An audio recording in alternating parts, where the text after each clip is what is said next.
So before I start anything, fun is a very subjective and personal preference. What you consider fun might be entirely different from what I consider fun. There's, I think, a difference in a fun OC in the sense that it's fun to explore the depths of them, whereas it's just like a general fun OC. So there is a distinction there. I have a lot of OCs that are very fun to me, not just to draw, but also in terms of internal character, if that makes sense. And so I just kind of wanted to share a little bit about how I create a very bizarre cast of characters like I constantly do.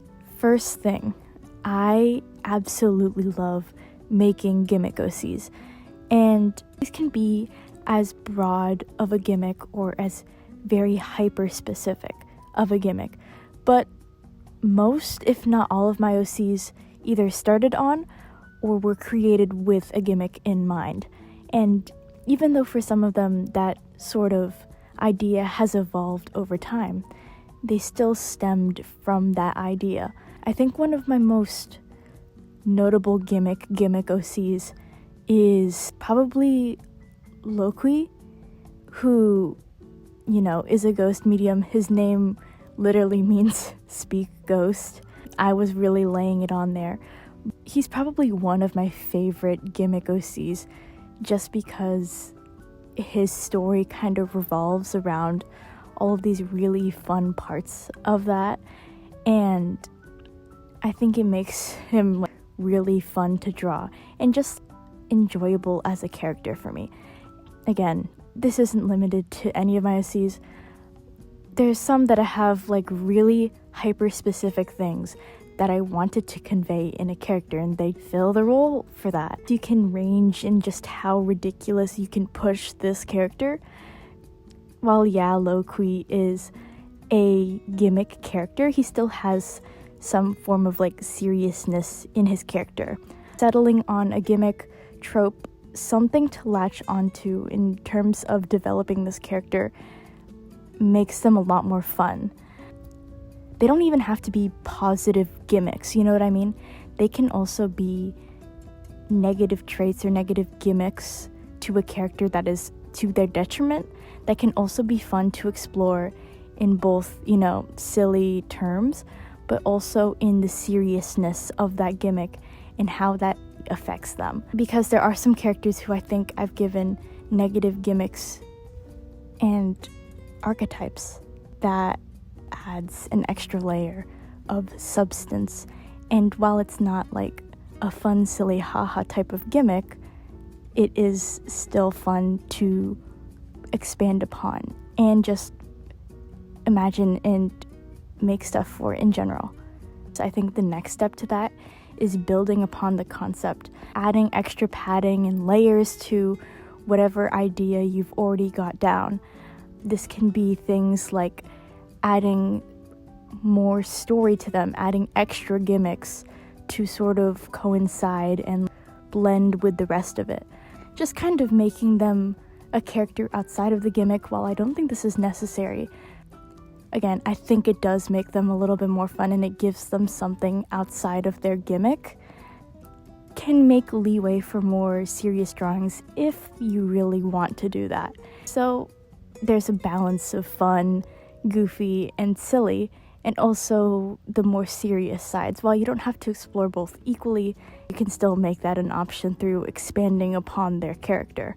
A really important thing when going about this is deciding upon archetypes and subversions of those archetypes, which again can be really complicated in some cases.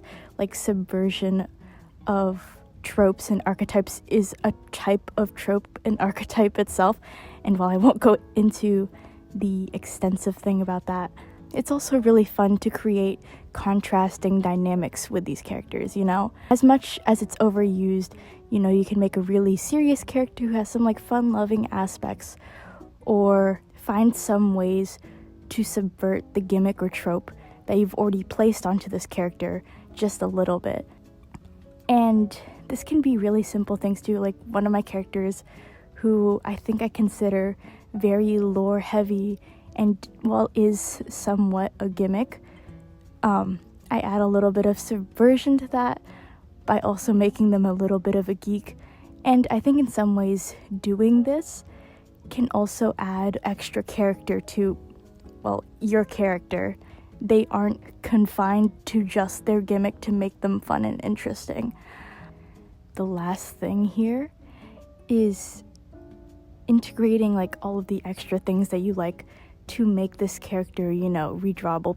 One of the reasons that I love to make more fun OCs is because while I'm drawing them, it makes them also feel fun as a concept. Even when like the art itself is more angsty, and that can be fun itself, I think in these characters you also want to integrate a bunch of different micro features that you really like. Figuring out one trait that you like to draw of that character and kind of distributing that amongst your characters can really make a difference in making this character not just fun as a concept or in theory, but when you're actually drawing them. You want to make these characters also fun for yourself in terms of art and in drawing.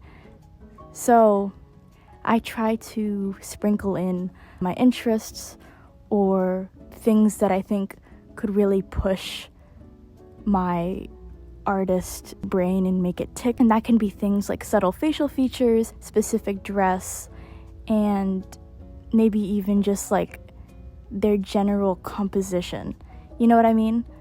So not only do you want them to just be fun as a character, but also for your own personal enjoyment, because at the core you want to make this character fun for yourself. Like, this isn't for anyone else really, maybe. So yeah, these are just my general tips, I guess, on making a fun OC, whatever is really fun to you. And I think these types of things are just really prevalent in my own characters and the way I go about character creation as a whole. If you have some goofy tips on making your OCs fun for you in general, I'd love to hear them. My comment section is always up for discussion. And yeah, that's all. Bye.